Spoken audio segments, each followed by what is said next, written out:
네, 반갑게 인사하겠습니다. 메리 크리스마스.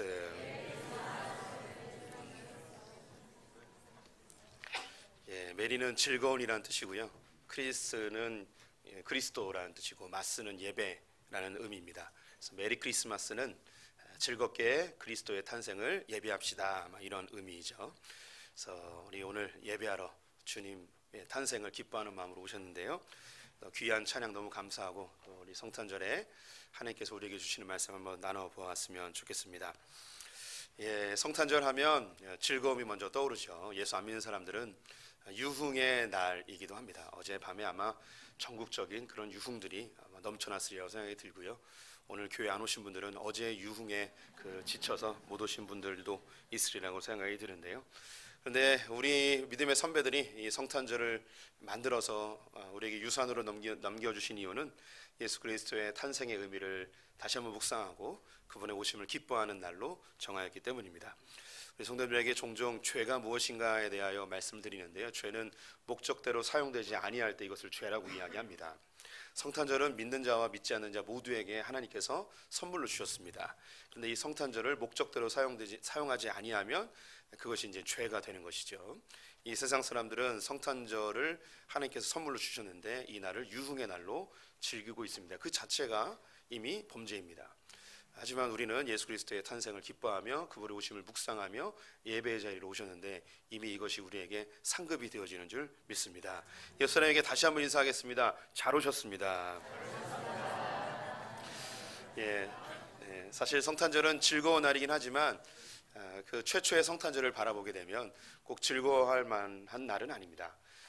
예수님의 탄생으로 인해서 헤롯에 의하여 베들레헴에 있었던 어린아이들 2세 미만 아이들이 다 죽임을 당하게 되었고요.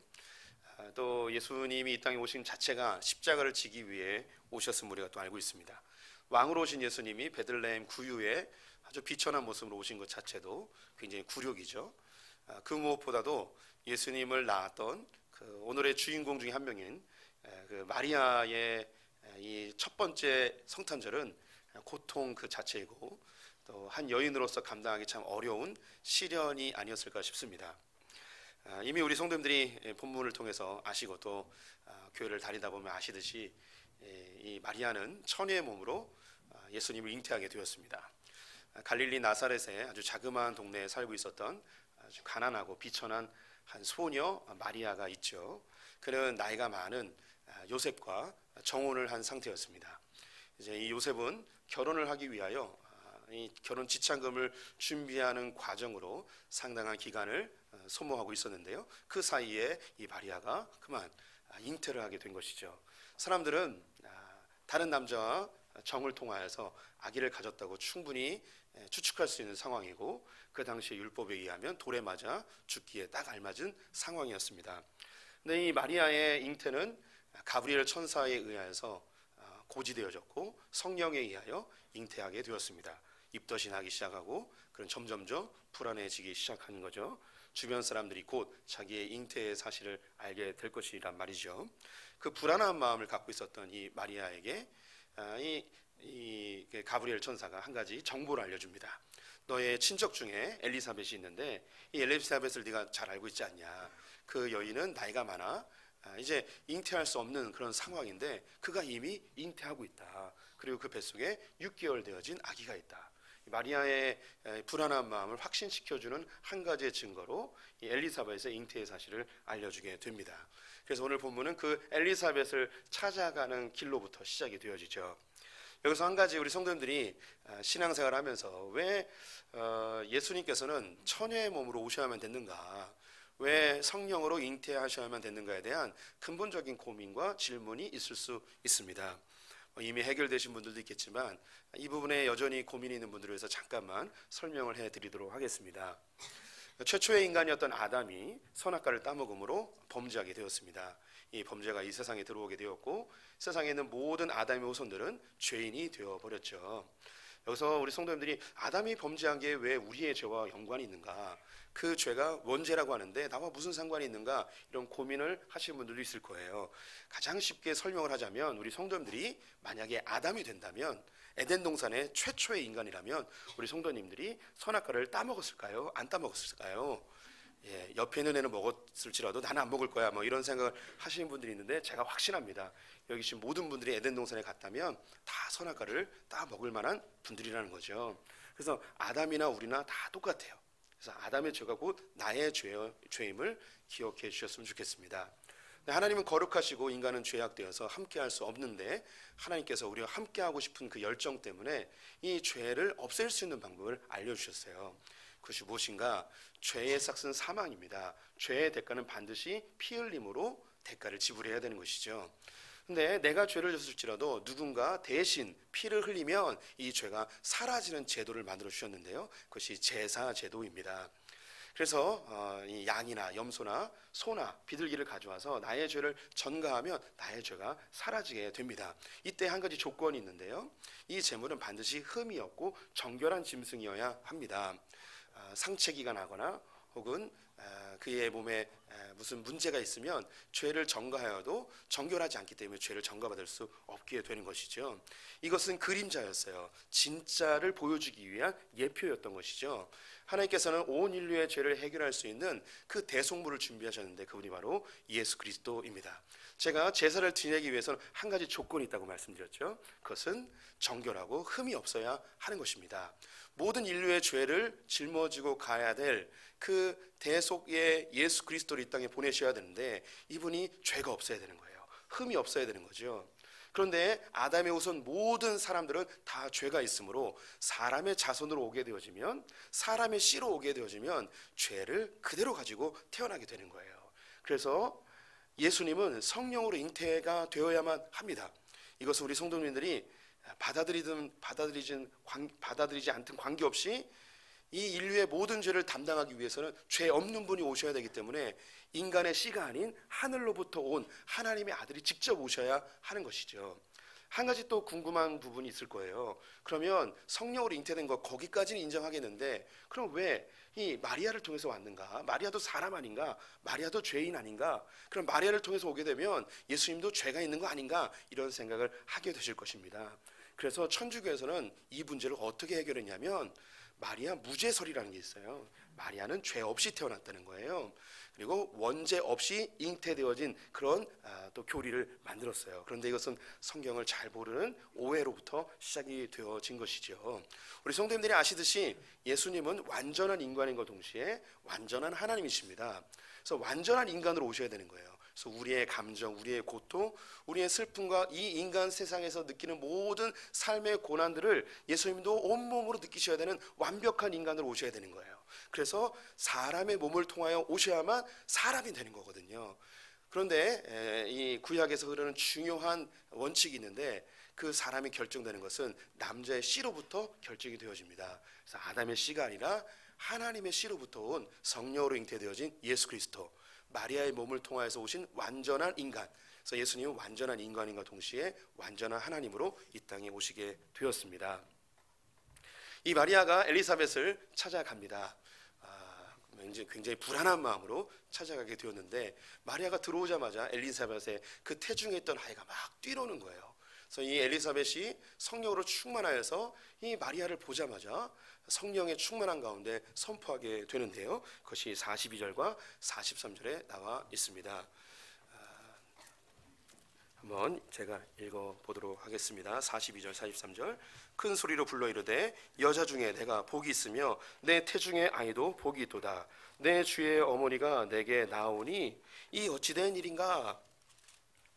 네가 여자 중에 복이 있도다 라는 거예요. 그리고 마리아를 바라보면서 내 주의 어머니라고 표현을 하고 있죠. 오늘 이 엘리사벳이 자기의 친척인 마리아를 보면서, 야, 너는 여자 중에 가장 복 있는 여자다. 너는 내 주의 어머니가 되었다라고 선언을 하고 있습니다. 지금 성령으로 잉태되어서 처녀가 아기를 배웠는데 굉장히 불안해하고 굉장히 고통스러워하며 엘리사벳을 찾아왔습니다. 그를 향하여서 네가 여자 중에 가장 복 있다라고 축복을 해주고 있습니다. 넌 내 주의 어머니다라고 하며 축복을 해주고 있는 것이죠. 어떻게 그 여자 처녀가 아기를 가졌는데 여자 중에 가장 복 있다라고 선언할 수 있었을까요? 성경에 성령이 충만하여 엘리사벳이 이야기했다고 합니다. 사람의 눈을 보기에는 그것은 전혀 복된 일이 아니에요. 사람의 눈에 보기에는 그건 고통이고 슬픔이고 한 여자로서 견딜 수 없는 가장 수치스러운 일이었죠. 그런데 성령의 눈으로 보니까 이것이 가장 복된 일이라고 이야기를 하고 있습니다. 우리 성도님들은 다 마리아와 같은 분들이십니다. 우리 성도님들이 마리아와 아무 관계없는 존재가 아니에요. 마리아는 자기의 의사와 관계없이 예수님이 그에게 잉태되어졌습니다. 그는 메시아를 갈망하며 나사렛에서 살고 있었는데 자기의 몸에 예수 그리스도에서 잉태되어질 것이라고 전혀 꿈에도 생각해보지 못했던 현실이죠. 우리 성도님들이 예수님을 잉태하진 않았지만 예수님을 영접한 자들이십니다. 우리 가운데는 태어날 때부터 예수님을 영접한 분들이 있어요. 나의 의사와는 관계없어요. 부모님이 이미 예수를 믿었기 때문에 나의 의사와 관계없이 예수를 영접한 분들이 우리 가운데 있죠. 예수를 영접한 그 사실이 우리의 기쁨만 되었을까요? 아니에요. 때로는 신앙생활을 하는 것 자체가 어린 시절부터 부모님의 손에 이끌리며 내가 원치 않은 신앙생활을 하는 것이 고통일 때도 있었습니다. 사람들에게 손가락질 받을 때도 있었죠. 우리 가운데는 중간에 예수를 믿으신 분들도 있습니다. 이런저런 이야기를 통하여서 예수를 알았지만 그 예수를 내가 영접하고 나의 구주라고 고백할 것이라고 꿈에도 생각해보지 못하셨던 분들이 우리 가운데 있어요. 근데 그 예수를 믿은 것이 단순한 즐거운 기쁨만은 아니라는 것이죠. 우리 가운데 상당한 극한 핍박 속에서 예수를 영접한 분들도 우리 가운데 있어요. 남편이나 가족들로부터 매를 맞으며 교회를 다니신 분들도 우리 가운데 있단 말이에요. 실제로 있어요. 또 예수를 믿는 것 때문에 여러 가지 손해를 감수해야 되는 상황에 놓인 분들도 있습니다. 또 이렇게 휴일날 교회에 나오는 것 자체가 우리가 예수를 잉태한 것 때문에 그것으로 인한 우리의 고통일 수도 있습니다.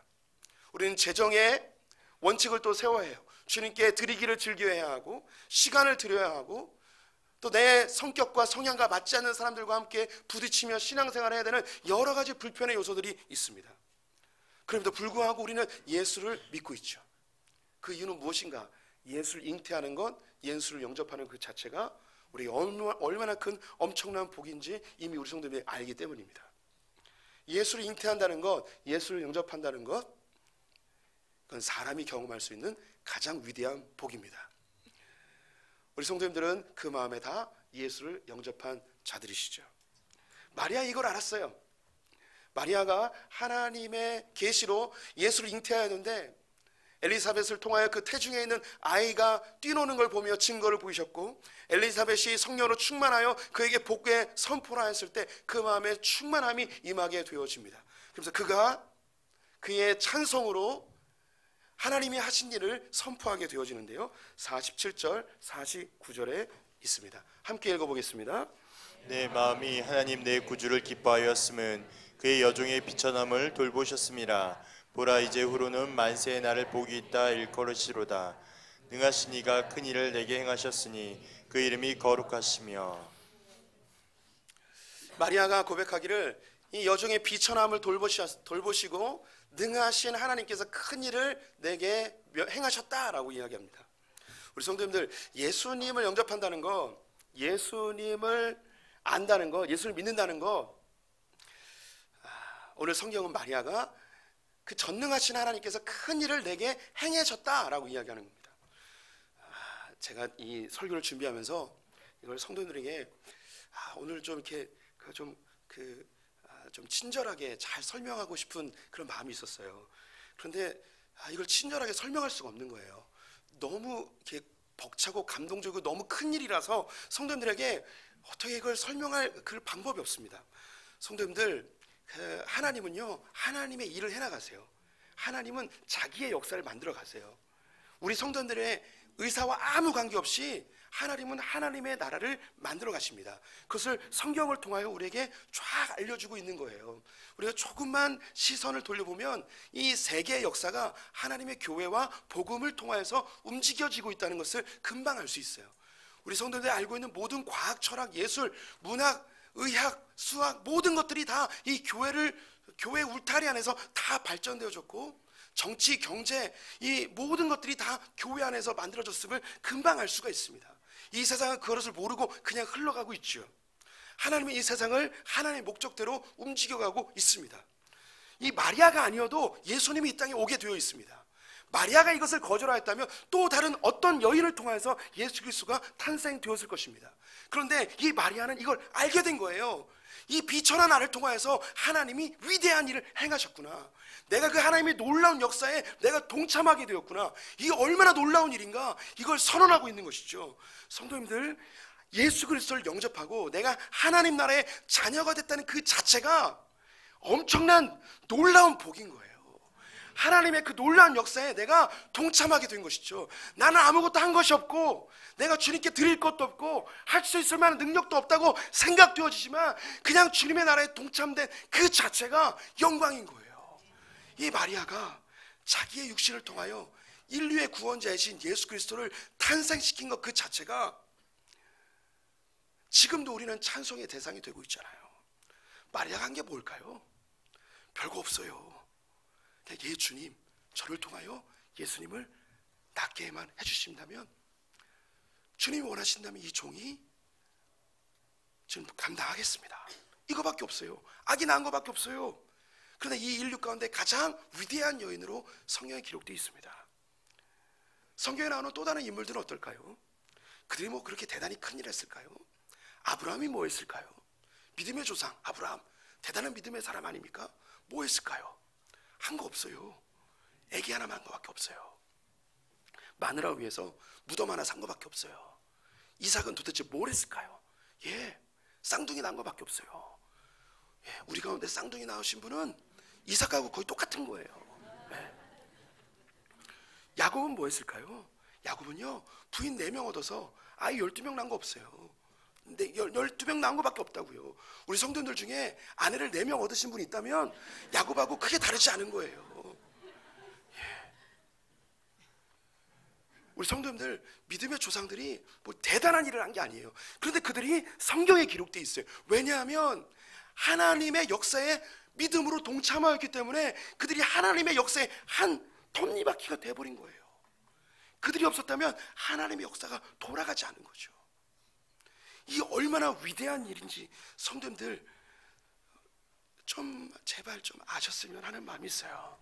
우리 성도님들이 예수 그리스도를 영접하고 내가 주님을 위해서 별거 한 것 없는 것 같은데 그게 하나님 나라의 위대한 일이라는 거예요. 내가 예수를 영접한 그 자체가 하나님이 행하신 놀라운 일. 마리아가 고통을 감수하고 예수를 영접했습니다. 예수를 낳기를 결정했단 말이죠. 우리 성도님들이 인생 가운데 주님의 위대한 일을 보기 원하십니까? 나를 통해서 주님이 놀라운 역사를 하기 원하십니까?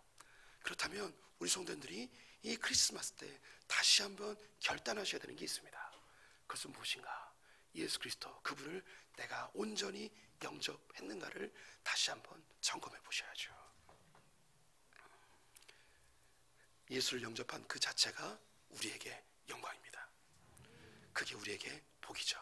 영접하는 자, 곧 그 이름을 믿는 자들에게는 하나님의 자녀가 되는 권세를 주셨다고 하셨습니다.